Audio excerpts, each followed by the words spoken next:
Hey everybody, welcome to DCA. Two very special guests today, and we're going to jump in. Before I introduce them though, the topics today are very broad, very vast. If you're interested in learning about markets, crypto, Bitcoin, etc., stay tuned. And again, keep the hate to a minimum. So first of all, none of this is investment advice. Second of all, we have on my left here Ran from Crypto Banter joining us from Consensus Live in Austin, Texas. And we have Jason Pizzino as well, first time on the show. How are you, gentlemen? Amazing. Thanks for having us. Yeah, nice to see you all again. Jay, nice to see you. The last time I saw you, we were watching Formula One cars racing around the track. Exactly. Yeah, that was a beautiful week in Monaco, Mr. Ran.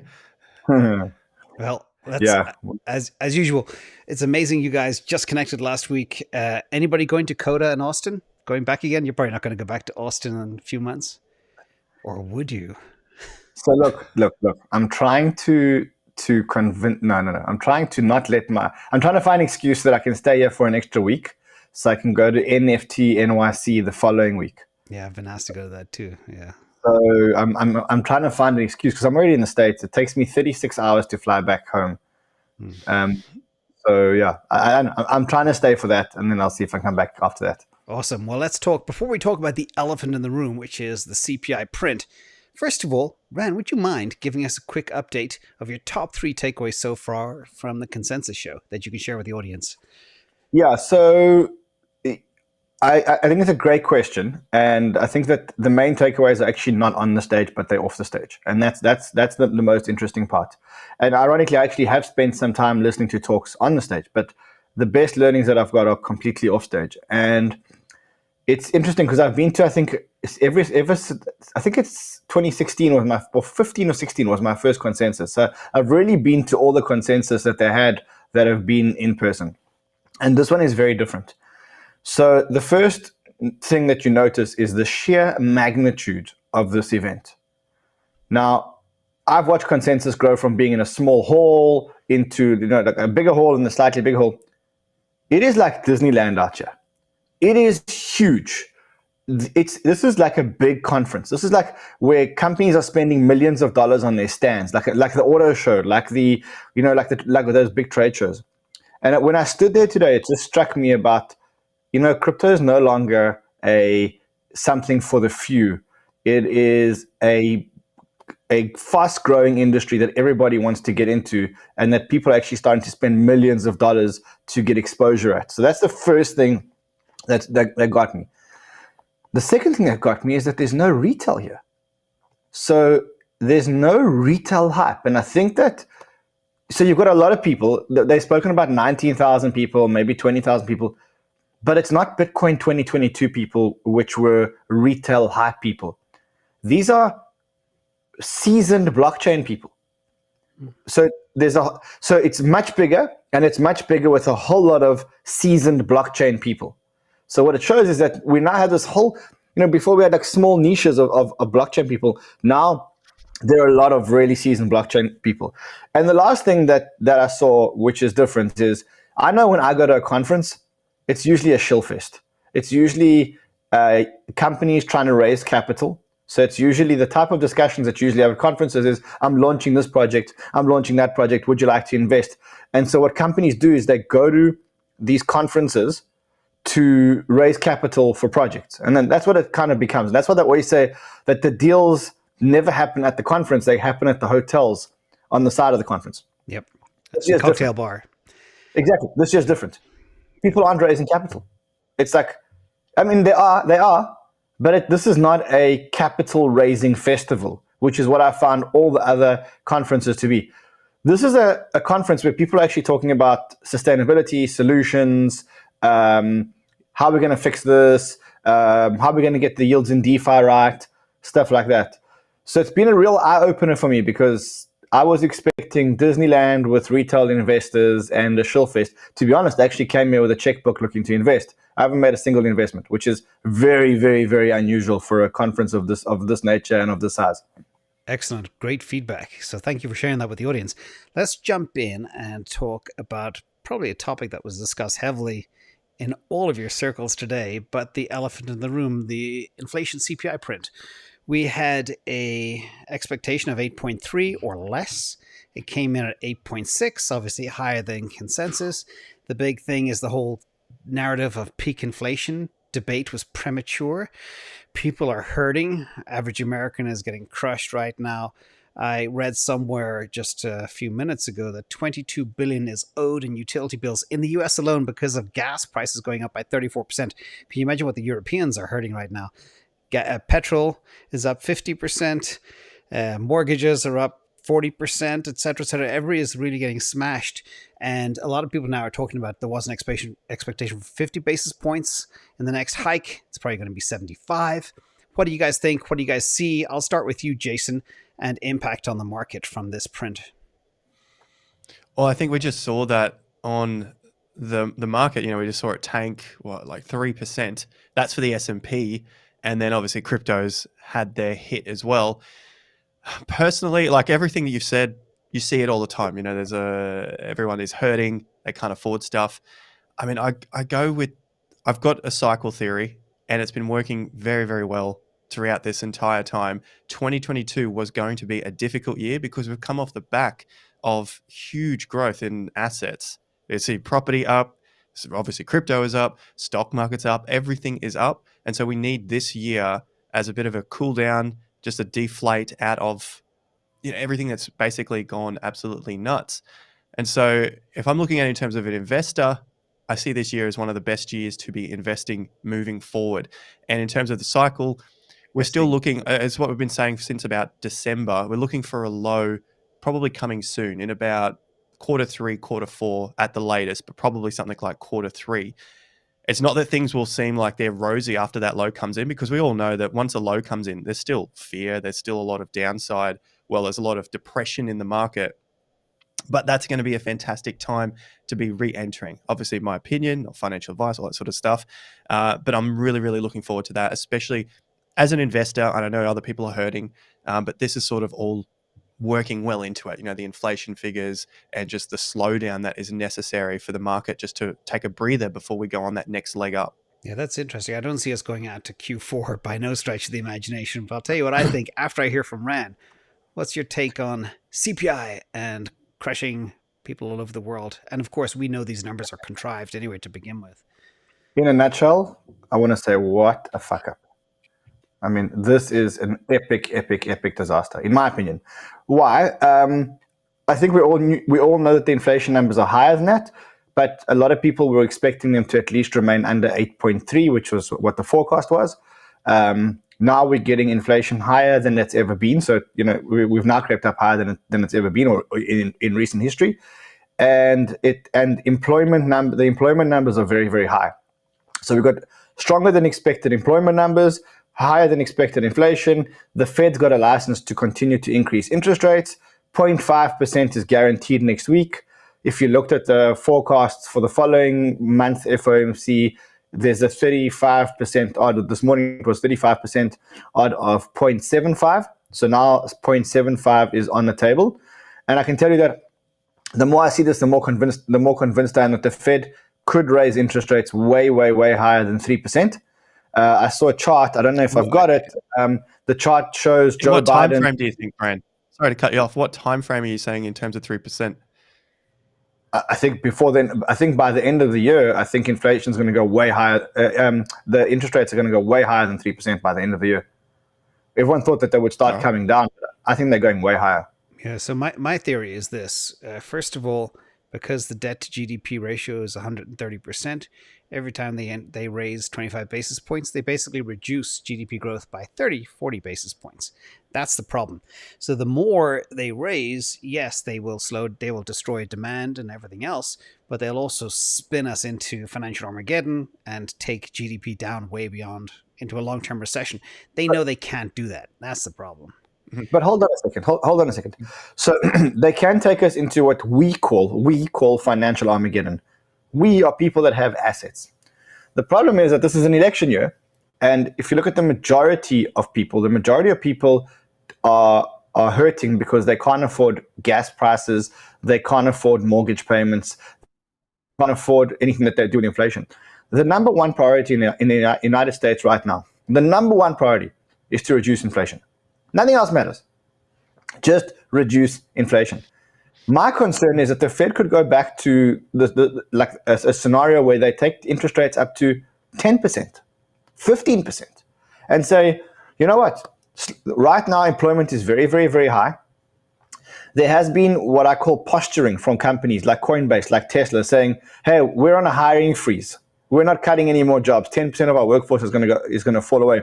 That's called posturing, because a hiring freeze is not a series of retrenchments. A hiring freeze is, look, everybody, it's a headline, and we're doing our bit to slow inflation because what we're doing is a hiring freeze. I think that there could be a much longer way to go than people think. That's in a politician's view, recession is worse than inflation. So that doesn't help anybody. That means everybody's at home, nobody's spending, nobody's doing anything. So we'll see where it all goes. But financially, they are kind of boxed in. They'll do 50, they'll do 75, they'll be up to 125. They might do another 25 after that. Then they'll have the GDP quarterly report out saying, hey, it is effectively a recession now. And then they'll start quantitative easing again and probably cut rates by 1/4 point. So that's the way I see this play out. It is ugly, and also remember the way inflation is measured. It's measured from a peak, so it will be peak inflation sooner or later, probably next time they measure, whatever. But anyway, we'll see. Let's talk about Bitcoin, because a lot of people are here for Bitcoin. This is a chart. I don't know if you can see my screen if you're looking at YouTube Live, but basically it's a chart of Bitcoin bouncing off $29,000, something like 29 times in 527 days. What do you guys think about that? What is about this 29,000 number and the support? Looking at the real-time price right now as we speak, Bitcoin is... I don't have to look. It's 29. I don't have to look. It's 29. 29, exactly. Yeah. Well, we had a lot of support back in January of 2021. So this was the area where the market first came back to retest after it went on that big first initial run out, from 2020. So there was the January peak at around 42K, and then that was the test. And so that's been the level. But because we haven't bounced off from this low, that May low, it's been a very weak bounce over the last 4 weeks. Basically been trading between 28 and 31. Sooner or later, I think this is going to give way. We might get a little run up to 34 or something like that, but it's no one's here for 10 or 20%. But eventually, I think 29 is going to give way, and we'll retest this low, getting close to that 25, and that will be that area that we're waiting for. Like, that's going to be that final low. But like I said earlier, I think it's going to take a little bit of time to work its way out of a low and then start to climb up again for that next stage of the bull market. Ran, do you see us tanking through 29 convincingly, back revisiting 25.4 again, or bouncing around here for another 100 days? I'm the most optimistic, bullish person in the world, always. And but I must say, I now agree with Jason here. And the reason why I agree with Jason is, you can tap 29 once, and you can tap it twice, and you can tap it 3 times, and you can tap it 4 times. On the 5th time, you're going to make the dent, and you're actually going to get through it. Now, because I don't think that the worst is over for stock markets, then I think it's inevitable that, I don't see the stock markets going on a bull run in the next month or 2. And exactly, if we don't get a run on the stock markets, and we get the stock markets going down 10% more, and Bitcoin's knocking on 29's door downwards, then the logical thing is that it's just going to find another leg down. So I'm starting to buy the theory that we actually may take one more leg down. Now, where do we go? So I think it would be short-term ridiculous for us to go under the high of the last cycle. So I think if we went under 20 grand, that would be like, that's the point where I go, okay, what can I sell to buy Bitcoin? Because that's like a crazy wick down. But I mean, it's like never happened before, but that's what crypto does. It always does a lot of things that's never happened before. And people would just say, well, every other cycle it's never gone under, the previous all-time high. And so it would be nice to see a wick under there. And maybe, you've got a new kid now, Ran. You got the 4th. So maybe you could sell one of those kids, and we'll have a lot of money to put back into the market. I do have a lot of kids, so we could try to sell one. My wife probably wants me to sell my left testicle so we're gonna have no more kids. I don't know. Yeah, I know. Let's flip gears and talk about potential catalysts or things that could drive us down. And this is one that's been buzzing around for quite some time, and that is the talk of a spot ETF. I predicted it was going to happen probably summer 2022 because of stuff that I heard in 2021. Now all of a sudden you got Grayscale. They hired a pit bull of an attorney. I can't read his name. Donald B. Verrill, I think is his name. Yeah. A former Solicitor General. He knows how to take something to the Supreme Court. Gary Gensler is under attack from Loomis, etc., and Gillibrand saying we want to control Bitcoin under the CFTC, take it away from the SEC. Gary doesn't want that to happen. So we have all this talk. There was just a recent tweet as well that Bitwise, who are there with you right now, by the way, you can talk to our friends at Bitwise. They say they are very confident there will be a spot approval real soon. I don't know if you bumped into those fellas right there in Austin. So what do you guys think? Will it happen by July 6th, 2022? And if not, why? And if it does happen, what does it mean for Bitcoin price? Because you guys both have theories. Ran, to you. Okay, so could it happen by July 6th? I think, this is the highest chance we've ever had. And that is because you've got a company with a great track record in Grayscale. They've got a track record of managing billions and billions and billions of dollars worth of Bitcoin safely, accurately, with not many complaints. Part of the DCG group, good backing behind it, good lawyers, etc., etc. And I think the Gary Gensler threat is real. I think Gary Gensler is looking at this and going, now they actually want to take Bitcoin away from me. So the threat is real, and they're running out of excuses, and he's in a corner. Great. So we may get an ETF. Question is what happens when we do get that ETF? Exactly. Okay, so now we have, I don't know the exact number of Bitcoin in the Grayscale Trust, but suffice to say that they're the biggest holders in the world. If I'm not mistaken, there's something like 700,000 Bitcoin in that trust. 650. 650. About that, yeah. Okay, so 650,000 Bitcoin in that trust. The trust right now, I'm looking at it, is trading at a 29% discount to net asset value. Okay, so what that means is that there are a lot of people holding shares in that trust that don't want it, that don't want to hold the shares, and they're willing to sell them at a discount. Yeah, there we go, you called up the right chart. So what does that mean? Right now, the GBTC is not redeemable for Bitcoin. There's no sell provision. It's a one-sided ETF. You can only buy, you cannot sell. But it's trading at a discount, which means people are willing to get out. And it's not a small discount. It's I'm willing to get out at 1/3 less than the full price of my ETF. Now you convert that into an ETF and you say, okay, if you want to exit, we just sell at market. We just sell at market. You want to sell. We're selling at market. You're going to flush 200,000 Bitcoin. You're going to flush out 200,000 Bitcoin from that trust. That's going to make the Terra Luna Bitcoin look like a sneeze. Okay, now ask yourself, can the demand for Bitcoin in a bad financial climate actually be bigger than a sell pressure of 200,000 Bitcoin? Because you have the maths. Here, there's the maths. This is mathematics. You can't argue with mathematics. 30% discount, 650,000 Bitcoin, 200,000 Bitcoin are going to hit the market on the first day. Simple. Well, yeah. I think what will happen is once Wall Street gets wind of an approval, that discount will disappear pretty fast. The arb play will come into play, and people will snap it up, and then they'll sell it at zero discount. Not in an environment where there's lack of demand for any kind of asset. So if by July 6th the market turns, we've got some kind of stability, Wall Street is starting to buy again, we're going slightly more risk on, I agree with you. But we're in the worst risk of it. Even gold went down today. Gold was down today when I last looked. I haven't seen it in the last couple of hours, but this morning when I looked, gold was down. All the stock markets were down. Inflation up. 10-year government yields up. Okay? This is a shit show. If we launch an ETF into a shit show, there's going to be no demand into the ETF, which means net selling.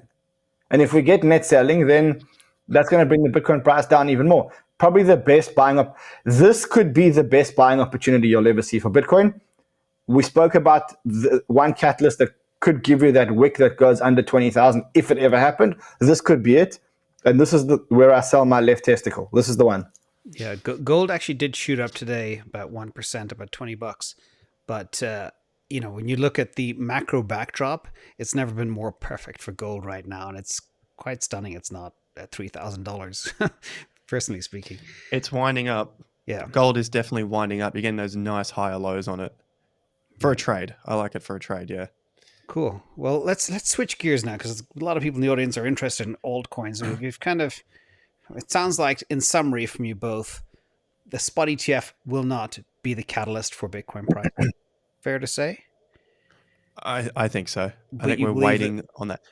But you believe it's possible in July or Eventually, August? in due time, once we get that flush out of the people who want to leave the GBTC, then that sets us a really nice stage to regrow again. But we're just not there in terms of time. We've only been down from the all-time high of 7 months after a big accumulation, a huge run up. It needs a little more time for the last of the sellers to just wipe their hands, and so we can start again.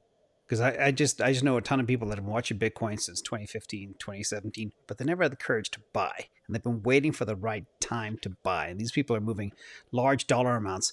That might give it validity and give them an on-ramp as well to go forward. And we saw 80,000 Bitcoin hit the market pretty fast.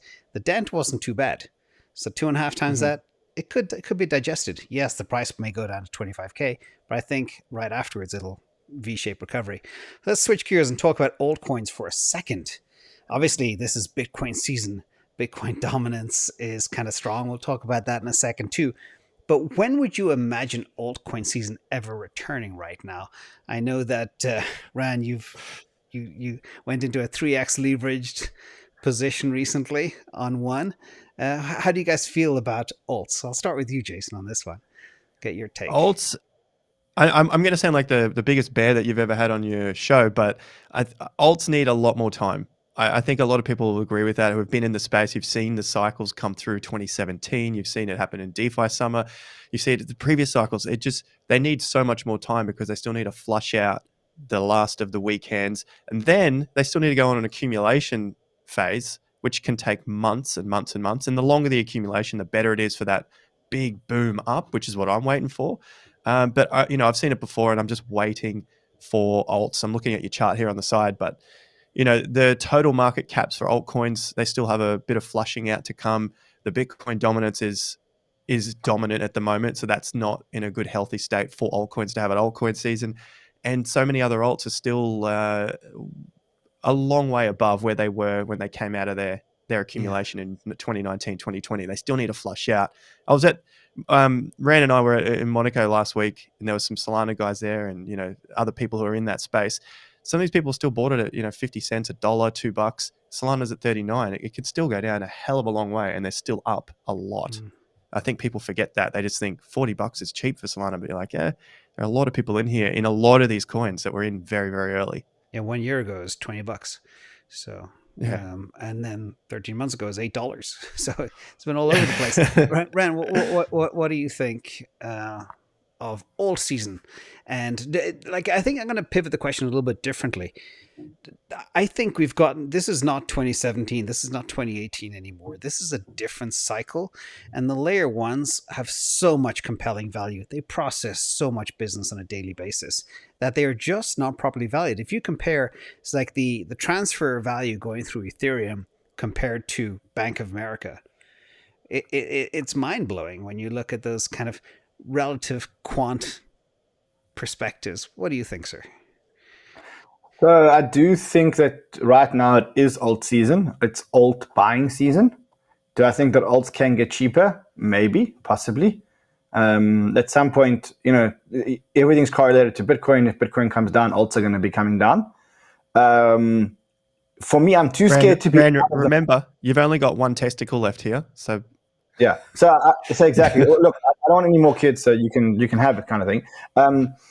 So I'm buying, to be honest. James, we spoke the other day. I think we concurred that there's a certain token which we're not allowed to mention the name, but it does sound like the sun, basically, in Spanish, or I think it's Spanish, yeah. So I bought that, and I bought that on a little bit of a leverage, which I don't usually take leverage positions, but I did.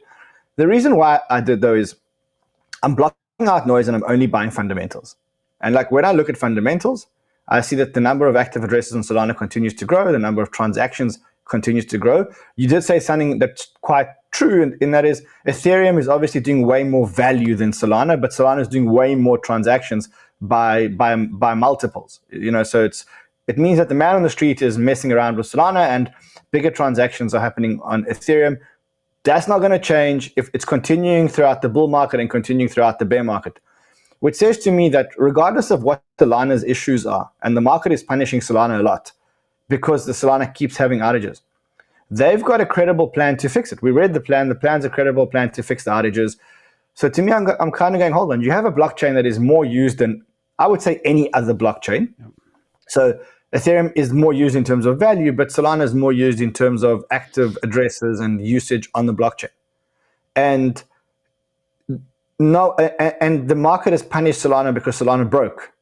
Now, I think if you share the same view that I do, that Solana will fix itself one day, that's a great thing. Sorry, my phone's ringing here, but if you share the same view that I share, that Solana is going to recover, then you should be buying Solana. Let me just kill this. 1 second. Let me just kill this.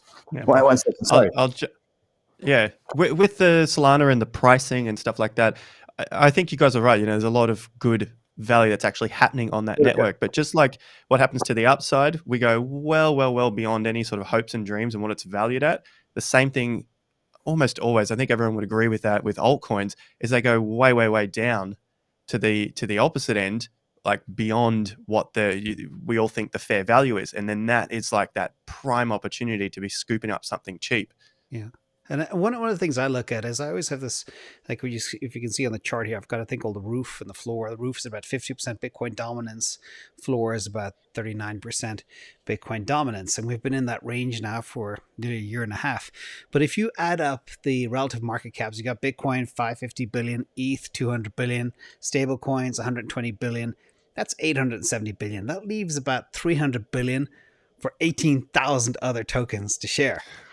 And I know people say, yeah, it can lose another 50%, go down more. But I think there is a lot of inherent value in some of these chains out there. And the question is, when you look at, Ethereum has $200 billion market cap. Solana is trading at a 17th of the market value of Ethereum, and it's got the same number of users and more transactions. It just, I don't know. I don't know how much more it'll go down. I think the market needs to be led by Ethereum first. I think the Ronston news was positive. I think that will help bring back maybe some element of altcoin season. But I think what's happening now is the hexes of the world and all that other stuff is getting flushed out, which is a good thing. But the real value hopefully will come back. Yeah, so layer ones are always a good bet. Question is whether there's certain apps on layer ones that are worth buying. So like, for example, DEXs, I still believe in DeFi, and I still believe that if you want to have a chain with DeFi, DEXs have got to work. And then I look at, for example, the most used DEX on Solana by volume, which is Orca. And Orca has gone down to a pile of trash, basically. It's zero. It's the market cap is so low. So the question is, how much risk are you willing to take? So I bought Solana. I'm thinking of buying Orca as well, but I haven't got there yet. Yeah. Okay. Let's one more time. Sorry. Cocktail bar is calling in Austin, Texas. Let's switch gears and talk about the S&P 500 real quick. I'm going to kick this to you, Jason. We see the S&P 500 here, the chart. Let's see what you call me in 15 minutes. 200-day moving average outside the Bollinger Bands, etc. The dip we have now is not dissimilar to the COVID-19 dip we had in March 2020. But we are going down for a double bottom, not a V-shaped recovery. Obviously, S&P 500 got a kick in the teeth today. What do you guys think in terms of your cycle, where the S&P 500 can go, where it could bottom, and when people could potentially go risk on again? I personally think we have to get the gray clouds away from us first. We need to know what the Fed is going to do. We need to know when the Fed is going to stop hiking and how bad the QT is going to hit the markets altogether. What do you think, Jason? I think once that happens, it's probably the bottom's already passed. Once we see that clarity, because the bottoms don't necessarily happen in clarity. So I think we've still got a this period. I'm saying about Q3 we'll see some sort of bottom, whether it's late Q3, something like that. It's within the next sort of 1 to 6 months for a bottom. We've got some good tops on the S&P that could act as good support around 3,500. So we're currently at 3,900, and 3,500 is the halfway level that we've been looking at for quite a long time. So it's not that far off. What are we talking, like 10, 12% from that current point? It's not a V-shaped recovery. And I don't think it's nothing like the COVID crash that we had in March 2020. That was a very sharp straight down and reasonable V-shaped recovery, probably one of the best V-shapes you're going to see in a long time.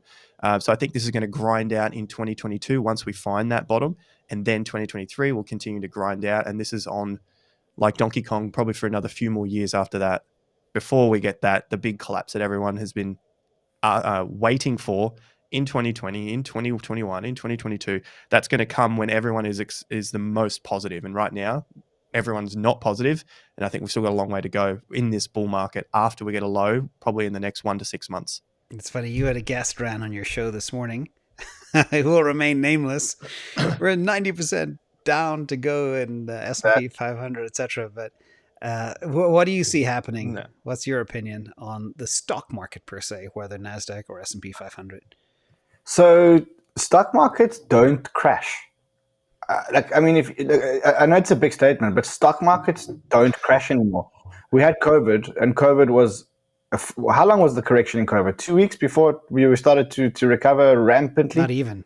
Within 3 days. Yeah, so if you, you're looking at the S&P there, but if you zoom out, I don't know how far you can zoom out live, but all the way. If you zoom out on the S&P for the last 20 years, what you realize is that stock markets actually don't crash. They don't actually crash. They have corrections of 10, 15, 20%, 30% maybe, and then they always start to recover again. So I don't buy this crash theory. I think that we've gone down from a top. I think we're down about 20% now, maybe 25%. I haven't checked the latest, but you see, look at that. Like when you zoom out long enough, what you realize is that stock markets just continue to go up. 2008 was slightly extended. So if you look at, let's talk before after 01. So 08 was slightly extended, and that's because the Fed didn't know how to print money. In 08, they learned how to print money. Right? Yep. And since then, stock markets have never crashed. Like, look at that. It's pretty much a straight line up if you zoom out. Yeah. So I think that, like, we're going to go down again. It's going to take a couple of months. It's going to feel like forever while we're going through it. And then we just continue to go up again because stock markets go up, because that's what happens. Because of inflation, because of improvement in technology, because the world is growing exponentially, stock markets continue to go up. And I think the cycle is going to be no different. And I remind you that in every single cycle, every time we got the correction and the crash, we always thought we'd never come out of it. When subprime collapsed, we thought that was the end of the fucking world. I remember watching COVID, lockdown, Trump closed the skies. We saw people being carried, or dead bodies carried in refrigeration trucks outside of hospitals, and we thought that was the end of the world and markets would never ever recover and humanity would never be the same. And 3 weeks later, everybody that I know bought new cars and new houses because of the money they made on the stock markets, on the quick stock market recovery. And so that's what I'm talking about. Like, we've got to zoom out and think that's where we are today. Today's crash is inflation, and at some point, it's going to pivot. We've been in this for 6 months. This started in November. In November, the talk of inflation and Fed tightening started. We've been in this for 6, 7, 8 months. It can't be much longer. We're not going into the Great Depression of the 1920s. That's or 2029. That's not happening anymore. That'll happen, but we've got a little more time to go. Yeah. Let's switch gears for real brief, talking about what you mentioned, subprime, real estate. A lot of people in the audience have real estate. I know, Jason, you're a real estate investor, and you are too, to some extent. One of the interesting chart here, let me zoom into it so you guys can see. This is the 40% decline in U.S. mortgage applications in a very short window of time, which is pretty staggering. And this is part of kind of the demand destruction that's been triggered by this even tiny, tiny interest rate hikes or threats of hikes. I mean, the banks have just doubled mortgage rates since January 2022. But this is really impacting the market because everybody has a huge amount of wealth tied up in real estate. It is the biggest asset for most families. Do you think that demand destruction is real? What's happening in the Southern Hemisphere, in your necks of the world? I know what's happening here in the US and it's not pretty. What do you guys see? And would you recommend for people who've been waiting to buy their castle for the last 10, 15 years, would this be a sniping opportunity to grab a home cheap? Simple answer, yes. I think 2022 is the opportunity. If you miss 2020, then 2022 is the opportunity before we take off again. There will come another land-led recession. So that happens almost every 18 to 20 years where we get a massive land-led recession. We have mid-cycle slowdowns and they're usually financially based. And that's what we saw with the 2020 crash. So the market crashed then, but it wasn't based on land being overvalued. That is still to come. We're looking beyond sort of 2026 and beyond, around that sort of cycle towards the end of this decade where things go absolutely nuts in terms of land value. And like you said, this is most people's biggest asset, and that's what runs the world is the land value. So 2022, I'm buying property. I think we've still got a few more years to go in this cycle, and I think things are going to be looking pretty good until that next peak. And during that next peak, that's going to be the absolute worst time for new home buyers to be buying property because they're probably going to be leveraged up at 90%. They'll have 10% downs, or they even have 0% down, which is what happened last cycle in 2007, and they get all screwed. So that's pretty much what I'm on YouTube, just trying to make sure people don't get absolutely screwed at the peaks of the market, because that's what will then lead to that land-led recession where we just straight over the cliff. Exactly. Ran, what's your take on the real estate market? Are you diversifying your bags? So my real estate, this is for me the best discussion. We should have probably started with this discussion. I'll tell you why. I think that the real estate cycle is the slowest cycle of all of them. So you get crypto, which crashes first because it's the most liquid. You can trade it 24/7, 365, and you can control your own trade without phoning a broker, without speaking to your bank. Then you got the stock market, which crashes next. And the reason why that happens is because it's a little bit more illiquid. You can't really trade it on weekends. It's not a 24-hour. So you kind of get Bitcoin leading the stock market. You've seen that the last couple of days. Yep. Now, real estate is the most illiquid of all of this. Okay, now the chart that you showed there is mortgage applications. So what you're showing me now is that mortgage applications have slowed down, which all you're showing is that the market's overheated slightly and that less people are requesting mortgages and that there is less trade in real estate. That's step one of real estate cooling down. What happens next is that sellers who need money, because otherwise they're going to get wiped out because they took leverage to buy stocks. Because what did everyone do? Their property prices went up. They took leverage out of their property. They invested the leverage into stocks because everybody was making money in stocks. Now there's going to be a bond to, I don't know what they call it in the States, but a loan to value ratio, which is what's the value of your property versus what's the loan. Or if you're underwater. Yeah. You're going to be, and a lot of people are going to find themselves underwater. And then what's going to happen is that you're going to get sellers who right now aren't sellers become forced sellers. When the sellers become forced sellers, property is going to start getting cheaper. When property starts getting cheaper, properties are going to start getting revalued, and you're going to get a death spiral similar to what happened in 2008, but not as bad, because 2008, the core of the problem was property, and I think the banks are much more responsible. Yes. So what am I seeing? I'm seeing a lot of cheap property in the next 12 months, specifically 12 months from now. I'm seeing a lot of really cheap property, But when that really cheap property hits the market and that's cleansed, I can guarantee you the markets are going straight back into bull markets. Then there's no, this is the last domino to fall. Well, I've been watching, there's a thing in the US called the Case-Shiller Index, and I've been watching it for 30 years, and it goes back a long, long time, way older than I am. But even if you look at recessions, property can dip. It can dip 20%, but it always has a V-shaped recovery. And there's always a 6 to 12 month lag between a stock market dip or crash or correction and real estate. So that's what everybody should get from this intelligence here with these two guys, is time it, be ready, have some cash on the side, get pre-approved with your bank, and boom, get that castle. Let's we're going to talk about health as wealth. We'll do that another time because we don't have time. But we have a couple of cool questions for the audience, which will trigger a lot of really good ideas. First one is from Bombiggy in Europe, who's hilarious. Ran, did you say you liked Hilton? The Hilton. I liked Hilton. Well, I liked the Hilton. The Hilton Hotel. Don't give away your location. Okay. Okay. No, I'm giving away my. I gave it away on Twitter. The Hilton Hotel is the biggest shit show. It's a dump. It's a trucker's motel. If you're ever in Austin, don't fucking stay at the Hilton Hotel. It's the worst hotel I've ever stayed at. Exactly. I've been loyal to one program, SPG, for the longest time, and that's where you need to stay. SPG hotels. Get loyalty. They'll take care of you. Yeah. And how's the little one, Jason? Another question from Bombiggy. Oh, she's doing very, very well. Full of beans, running around, screaming her head off, but she's great. This is from Long-Term Hodler. Prediction time frame. When can we go risk on again? And will the next CPI be worse, better, or the same? Risk on? Yeah. I would be looking this year. This is my buying year. I don't think we need to wait till 2024. I think 2022, probably within the next 1 to 6 months.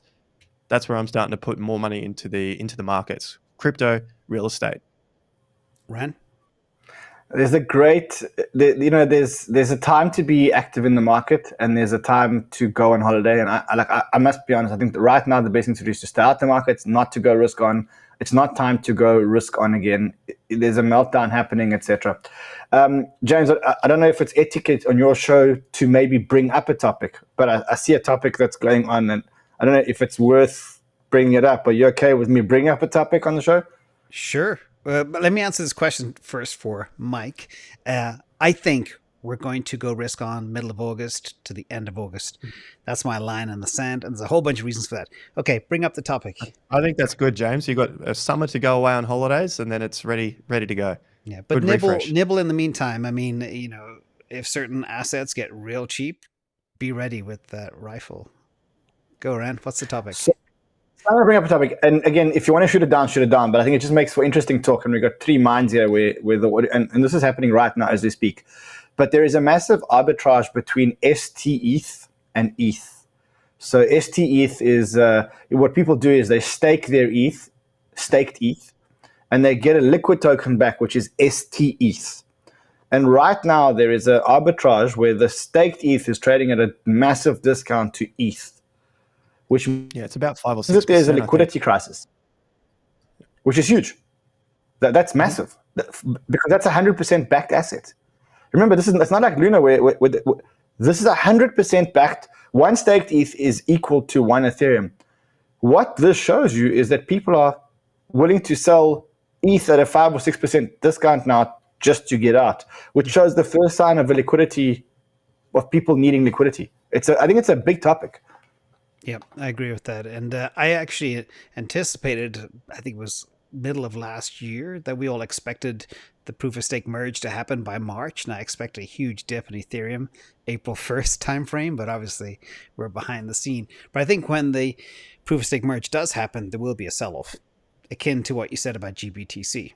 You guys agree? I agree. Yeah. I agree. All of a sudden, you're going to be able to unstake or sell your staked ETH. I think that's what's going to happen.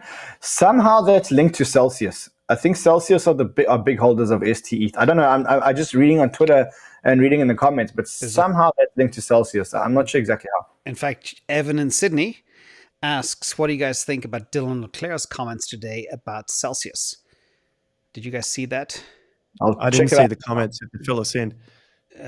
Obviously, there's a lot of scuttlebutt going around Celsius, and we all know Alex very well, but we'll see what happens. I didn't see that tweet myself. You know what I think it is? I think so. Dylan LeClaire, as far as I know, is a real Bitcoin maximalist, and Alex keeps getting attacked by, is it called Swan or Swarm Bitcoin, which is a lending platform, which is a Corey at Swan. Yeah, he attacked me. He said I was on Alex's payroll. Like, no. But anyway, he says crypto contagious. A whole lot of funds, companies, products blew up their treasuries with UST anchor. I wouldn't want to have any value in a crypto yield product. I suspect we have some yet insolvencies to be announced is the yield users receive for keeping assets on Celsius is not sufficient enough to compensate them for the tail risk of insolvency collapse or withdrawal. And I think what he's saying is that there may be a run on Celsius. That's I think what he's saying. Celsius is a massive holder of STETH to earn yield on their ETH waiting for the POS merge. However, staked ETH cannot be unstaked, so there are secondary markets to staked ETH. The peg is currently breaking. So I think he's attacking. Sorry, Ran. A lot of these guys will always say something like that because they'll sound like heroes if it works out, and if it doesn't work out, no one's going to remember anyway. And they move on to making some other call. Of course, they could be right, but it's a very low risk, high reward comment to say, I think. Yeah. And getting back to another question, do you think we've reached peak inflation at this 8.6 print, or down from here? Like I when I look at things like oil, it's only so what do you high. think, James? Are you going for a higher? I think everybody needs to flip gears and change the narrative, and I think that's what the Fed are probably going to try and do, is focus much more on kind of core inflation as they go forward. So we'll see. But again, as it rolls quarter to quarter, month to month, it gets measured against a high peak. So it has to come down. It's mathematics. That's what's going to happen. So next question. So you think it's going to? They're just going to stop talking about it so much and then roll on to something else rather than continue. I think two things. They're going to change the narrative to talk about core, and then second of all, they're going to change the way in which they measure CPI, especially in this election year. Question from Charles KinCannon. I know you got to go, Ran. This one's for you. Ran, thoughts on Harry Dent's comments that we are in another .com type bubble? Harry Dent. I loved it. I must say, I had Harry Dent on my show, not to plug my show, but you can go and watch my show. I did a show earlier. Harry Dent was on it. Harry Dent's been singing the same tune since I met him in Puerto Rico in 2017, 18. Try 40 years. Yeah, I've known him for many, many years, and he's been singing the same tune for many, many years. And every time we have a market downturn, then everybody wants to hear Harry Dent because he seems to be right. But if you've been calling the same thing for the last 40 years, like in 08, he was right for 3 months. And in 2029, when was COVID? 2020, he was right for 3 months. And now he's also right for 3 months. The world's not ending, for God's sake. The S&P is not getting down to, we gave a number like 600. I mean, the S&P is not going down to 600, for God's sake. Yeah, he was calling like 90% off on stocks, and then I think he came out for Australia, especially with when the property prices were coming down in 2008, and everything should drop 60 or 70%. You're like, it's not going to happen, mate. But I got him. I said to him, he can. My whole show, he was saying how bad he thinks property is and how property is going to go down. And then the last question I asked him, I said to him, Harry, what do you own? Do you own property? And he said, well, I just bought a new property. And he told me about the property that he bought. If you think that property is going to go down, and he said, I got it at a discount. If you think property is going down and you can buy something at a 20% discount, you don't buy it just because you can get it at a discount. So, I think it's I think it's for entertainment and educational purposes only, and you should hear everybody's views. Whoa. Entertainment, yeah. Education, I don't know. I think the key for every takeaway is you look at people like Harry Dent, and you pegged him today perfectly. You said, what do you have? You've got your $1.6 million house and your suit, and you got some treasury bonds earning 3% yield when the currency's debasing at 14%. That just doesn't make mathematical sense. And for a man of his age who's worked all his life and calls himself a guru, that's not a big bag, in my opinion. Anyway, moving on. And Harry Dent, much respect. Let's Crypto Papi. After Tesla 3-for-1 stock split that was just announced an hour or two ago, and it's up about $10 in after hours. What is your price target for Tesla? So I'll take that unless you guys are Tesla maxis. I think Tesla has a fair value right now based on my models of $1,500 to $1,600. Post split, that means at least $500. I think we could hit $500 by the end of this year. Currently, it's trading at 710. So divide that by 3 and go back to 500. Last time we did this, I think Tesla went up 80%. in a very short window of time after their last 5-1 split. And final question, MT, what is your, it's another Tesla question. What is your back up the truck level for Tesla? Do you guys own any Tesla at all? Do you buy?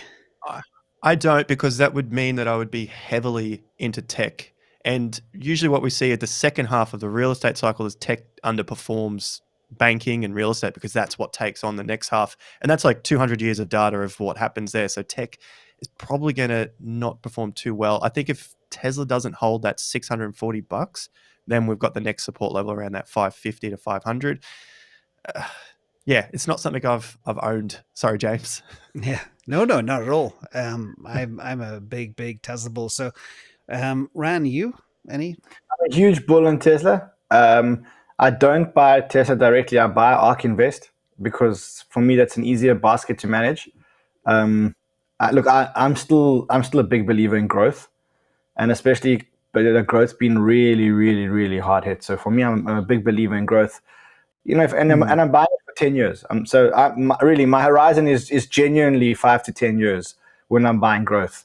And so, for buying growth 5 to 10 years from now, I think Tesla's amazing. I think ARK Invest is amazing. I think Cathie Wood is very smart. She's got some of the smartest research people around her.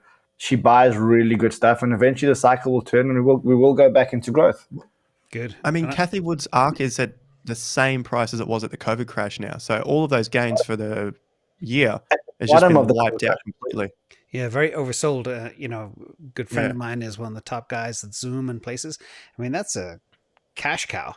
They were very overvalued, middle of 2020, but now they're very undervalued. And finally, MT, my backup price for Tesla is $621, but I layer in under 650. So hope that helps. Listen, guys, Ran, I really appreciate you being here. I know you're at a conference and there's a cocktail bar calling you somewhere. Or what's on the rest of the agenda for today in Austin? Well, I'm going to a pool party now. And then, the night is but yet a Papi, you know what I mean? That's where the deals happen, remember? You can bring that checkbook of yours. And what about you, Jason? It's Saturday for you. And there's a lot of people in Australia. Say hi to your fellow Australians. Hello to everyone in Australia. Yeah, I'm on the Gold Coast, so I've got the beach right in front of me. The surf is looking beautiful today. It's just cold. That's the only thing. So I've got to wait for the temperature to warm up a little bit. The water's warm, so I think we're going to have a great morning. We're a 5 mil. You'll be fine. Well, thank you, gentlemen. Have a great weekend. Stay in touch. And a big thank you to the audience as well for being very respectful and kind. A lot of knowledge here dropped on you, and appreciate you all. Take care, everybody. Don't forget to subscribe to these guys. You've already subscribed, but just in case you haven't, links are below. Thank you to everyone. Thank you, James. See you around.